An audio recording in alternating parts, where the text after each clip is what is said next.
আমি এমনি আসলে একজন সরল মানুষ লোক, কিন্তু আমি আর দেখাই না আমার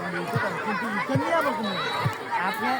আপনি মনে করেন আমার ভাই দাওয়াত দিচ্ছে কোনো কারণে সময় করবেন না, কি মনে আমি কথা বলবো?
বাড়ি উনি করে বাড়ি